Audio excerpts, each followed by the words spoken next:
Hi, my name is Karen Holmes. I'm the founder and director of the World Peace Organization for the One World Government.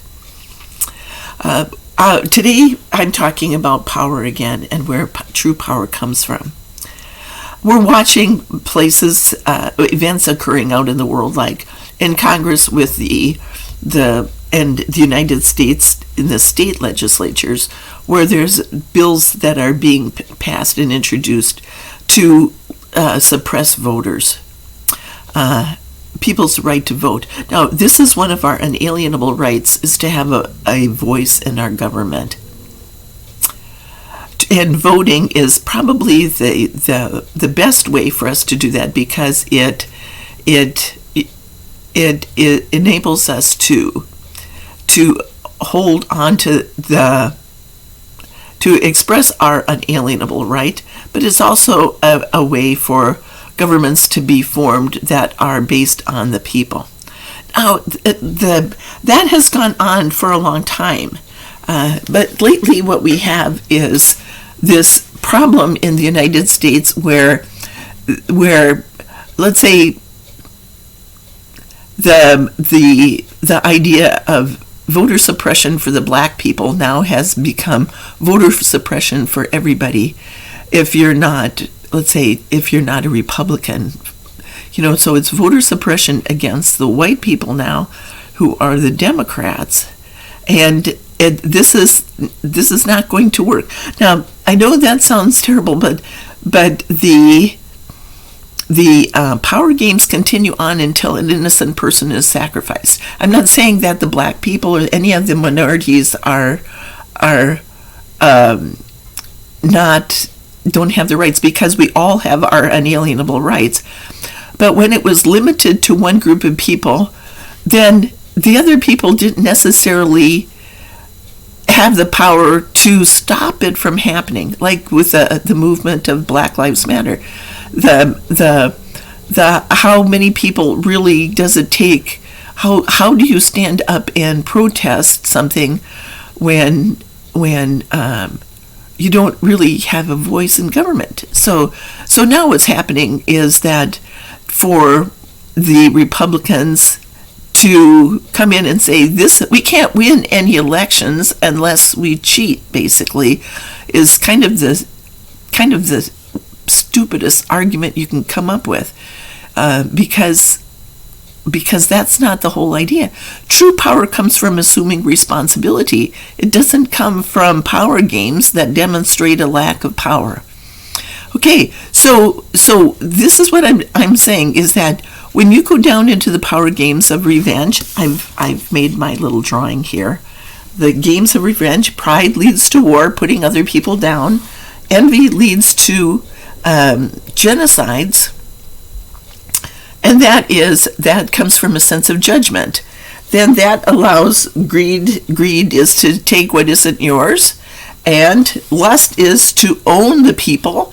You can own them, and then you can deny them a voice. So it's all racism and voter suppression, and all of those things are actually an act of revenge, you could say, because so let's say that what we have is revenge against the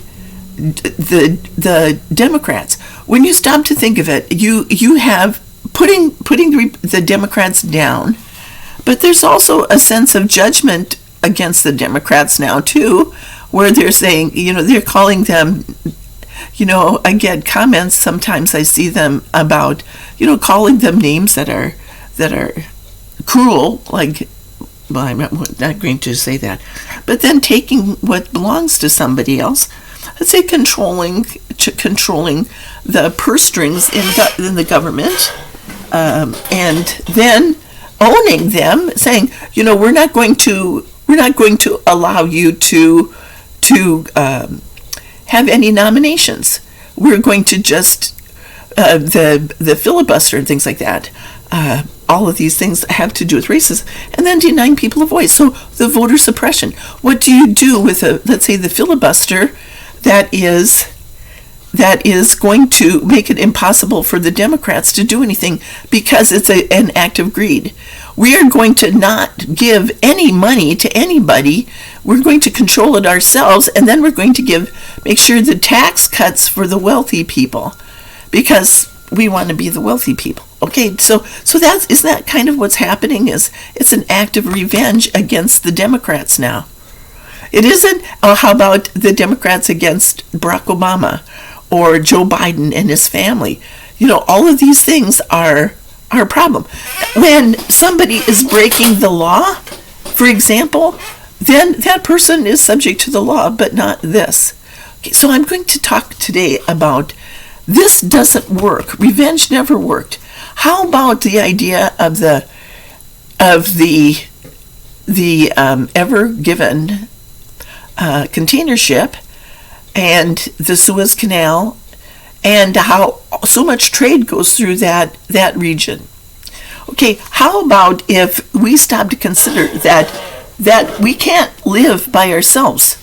Let's say we live in the United States. I'm talking to the people of the United States now here. We live in the United States, and we have a very large population. If we rely on just our own food supply, we get food from South America in the wintertime. Fresh produce. How are you going to provide fresh produce for the people who live in the northern climates? Or how about the other way around in the south? It's a matter of, we have a global trade situation that is, how do you separate yourself from global trade and still manage to thrive economically? You have to have trading partners, and that is going on all the time. So the political and the trade, the economic, don't always mesh up very well. You can't go after somebody who is a trading partner and expect them to function.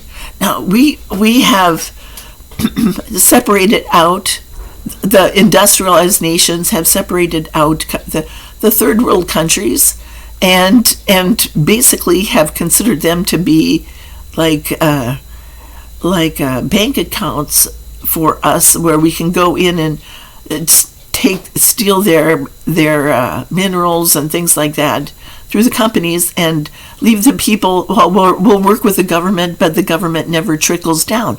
So it gets to the point where people stand up and protest. On the first page of A Manual for Peace, Seth says that for world peace to come, half the population had to pray for peace. And that means that like a majority of the people are saying enough is enough. We're going to ask God for help, our Creator. We have our unalienable rights to be able to live our lives without interference, to be treated fairly and equally, to have a voice in our government. So everything has its chaos, and that's why we have to do it. So now what I'm going to do is I wanted to talk about where true power comes from.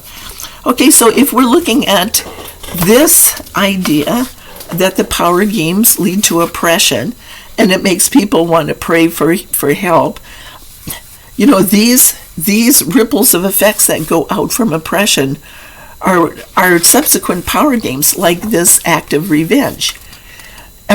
Basically what it does is it goes around 3 times, and then by the 3rd time it's so extreme that it tips things out of balance. It's completely out of balance. So if you are standing on these 7 principles of universal law, doing unto others as you would have them do unto you, then how about equality? The first requirement for conflict resolution is equality. Everybody has to be seen as equal, so there has to be equality under the law. But when you have revenge against the Democrats, the Republicans are getting revenge against the Democrats, then even waging war against the Democrats, basically what happens is it creates all this imbalance, and it reaches at the end of the 3rd cycle it's a failed state. with acts of terrorism and all these shootings, the United States is basically at the point where we are, this is the end of our democracy. This is the actual end. We're becoming a failed state where we don't have a government anymore. So we become a failed state like, how about Somalia or Yemen? Yemen is becoming a failed state. They can't get diplomatic relations. They can't agree on a government anymore. So they are trying to, they don't even have diplomatic relations with any other country, much less how about economic relations with other countries, because there's so much corruption, there's so much discord and chaos that they can't, their GDP is hardly anything. They become, let's say, targets of other countries who go in and take over their assets, whatever minimal assets are left. So we don't want that to happen in the United States. These acts of terrorism, of shootings and things, they're happening all the time. Now, what we have to do is figure out where true power comes from. So as this is one of the answers that we got at the prayer circle, and I wanted to share this with you again. If you take this funny little mock-up, it's an old oatmeal container, probably from, I wonder where it came from. Product of, I don't know. Let's say what we have right here is this thing, and it's sitting right up here. It's rotating right around here. So let's say that what you have, this is like, let's say that what we have right here is this center core that goes down this center part of that. This is, if I take this off, what we have right here is these principles like a wheel, and let's say the rotor goes around this, and it creates a sense of balance. So instead of thinking about things going off balance, let's think about how they stay in balance. If we have tolerance, for example, right here. So if we have this, we have like a wheel that's going along, like this is like rolling. If you have a flat tire, basically you come to a stop. What we don't want is this wheel to stop. We want to keep progress going. And the way to do that is by standing on these 7 principles. If it's creating waves, like if you put when they balance tires, they make sure that it's going to keep rolling like this, that it isn't going to go out of balance. Okay, so this is where we are right now, is we're looking at these 7 principles. As I said, the first principle related to conflict resolution is that everyone has to be considered equal. There has to be equality under the law. When people are dragged into a war, there's no equality. They lack equality. And they, like, for example, the Muslims are focused on equality. Islam teaches the principles of equality, and when there is no equality, they stand up and protest. If their protests are not regarded, that's when they have to raise their voice to be heard, and that's what leads to terrorism, the acts of terrorism. People who have no voice resort to the acts of terrorism to raise their voice to be heard. So these principles are vital. It's not the power games that give you power. It's the principles that give you power. So if you are going on the Ever Given, the container ship going through the Suez Canal, if you go straight and you follow it, there's no problem. If you go off kilter like that, off course, then that's when you run into problems. You get stopped. So what we have to do is we have to stand on these 7 principles. Equality stops wars. Liberty, people who've been dragged into a genocide lack their rights. So to stop genocides, we have to guarantee the rights. That's why I introduced universal law. I wrote the letter to the Supreme Court introducing working to introduce universal law back into our legal system so that it's not based on power games. If you take off these points, you have a pentagon. Our defense system, the U.S. Department of Defense building is shaped, the headquarters is shaped like a pentagon. That's because of these acts of revenge. That's why it's shaped that way, because of revenge. That's not where true power comes from. So now, what we have to do is we have to start to look at these inventions and start to consider where we are. Okay, so as this is going around, I should put a little ball in there or something. And then as this is going around in circles like that, I put that there. What happens is our focus, instead of going down the games and the games getting worse, leading to the next game, basically the games, it's not the games, it's the principles of universal law, like equality, liberty, freedom, compassion, abundance, capacity, and tolerance. So and then that leads to tolerance as everyone working together with a common goal. So let's focus on where true power comes from. This free power source invention, it's a free power source invention, is going to it's based on life partnerships. It's not based on I'm going to go in and steal your resources. It's based on making win-win agreements. And basically the power games start in the family. So this is the family level down here. The lowest level on here is our reproductive. These are like the chakras, the 12 chakras, the 7 in the body, and then the 5 kingdoms outside the body.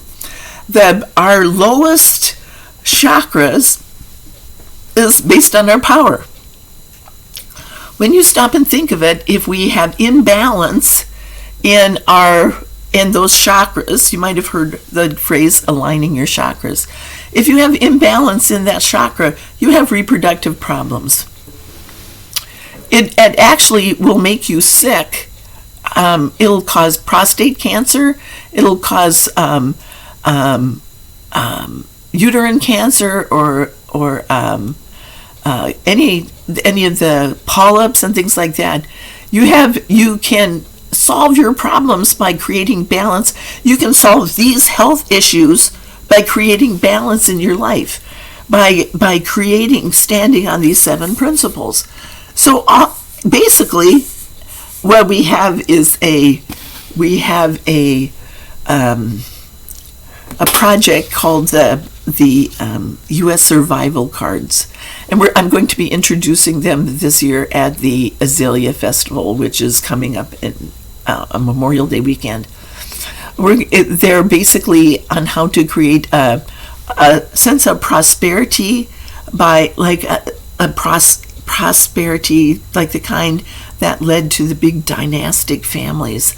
Those big dynastic families, generation after generation, started out with that idea of one individual creating an individual niche and then sharing it with family members, and then the family all works together to create this family niche, and then it goes on and sharing it with their friends and who do the same thing. Basically, it's like a flower that's growing and blossoming, and like a grassroots movement that we're starting, a peace and prosperity movement. Okay, so this is where it is. Treating everybody equal. Everybody has their talents and gifts. It isn't one person coming up with this dynastic idea and then everybody else is part of that, has to support it. It's like making it possible for everybody to have a sense of prosperity. This involves everybody. When I sent my letter to the Supreme Court, it introduced the idea of purifying the legal system and then applying the same idea of our Constitution on the international level so that everybody is guaranteed these rights and everybody is created a sense of equality so we can roll forward and make progress rather than be stuck and always frustrated with the whole idea. So the spiritual hierarchy, our creator, the creator of us all, gave us our talents and gifts from our creator to fulfill our purpose in life. And it wasn't to see if we could have a house and do the things that in a family and things like that, or go to church. It has to do with fulfilling our purpose in life. And we do that by sharing our talents and gifts. And this is the principles of the cooperation of nature. Creating win-win agreements, like male and female coming together and having a child, or creating a project. It's the idea of everybody working with these 7 levels of 12 levels. Your first one, the most important relationship, is with your creator, a 12th dimensional being. We're part of Lady Gaia and I am that I am. They're a win-win agreement between those two individuals, and they're our life partners up here when we stand on the principles of universal law. So that is where it starts. Are you willing to stand on the principles of universal law? To create the life you want, you have to, the first thing is, you have to stand on the principles of universal law. If you're not, you have no power, and you resort to the power games. So this is where it starts, is the principles of the cooperation of nature, win-win agreements, and these are the life partnership relationships, and I go into that in the choice books that I channeled with various beings. So that's all I wanted to talk about today.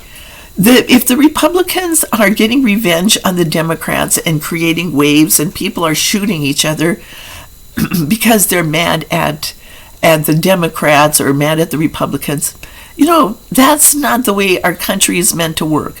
It never was meant to work that way. Our Constitution is a remarkable document. That's basically what we're standing on, is the idea that everybody's equal under the law. Everybody has our unalienable rights.